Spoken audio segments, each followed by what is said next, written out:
Taxi, ঘোড়া কন্যা, চাকরি, মানসিক আর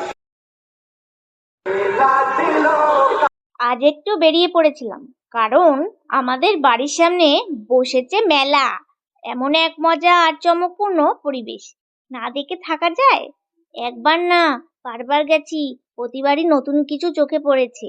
আর ভাবলাম তোমাদের সাথে শেয়ার না করলে ঠিক হয় না।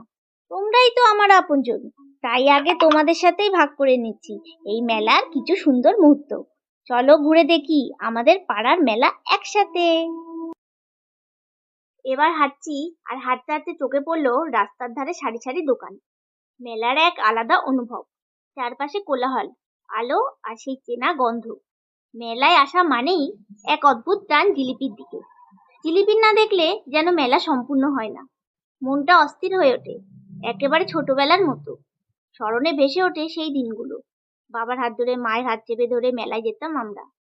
আর তখন যদি কেউ রচনা লিখতে বলতো মেলা নিয়ে, প্রথমেই মনে পড়তো জিলিপি, কটকটি, গজা, বরফি, ঘুগনি, পাঁপড়। এই সবই তো ছিল আমাদের ছোটবেলার মেলার রঙিন স্বাদ। আজও সেই স্বাদগুলো যেন জীবন্ত হয়ে ওঠে মেলার এই পথ ধরে হাঁটতে হাঁটতে। তোমাদের ছোটবেলার মেলার কথা কি মনে পড়ে গেল? তা তোমরাই বলো, তোমাদের মেলা কেমন ছিল? কমেন্টে অবশ্যই লিখে জানাও।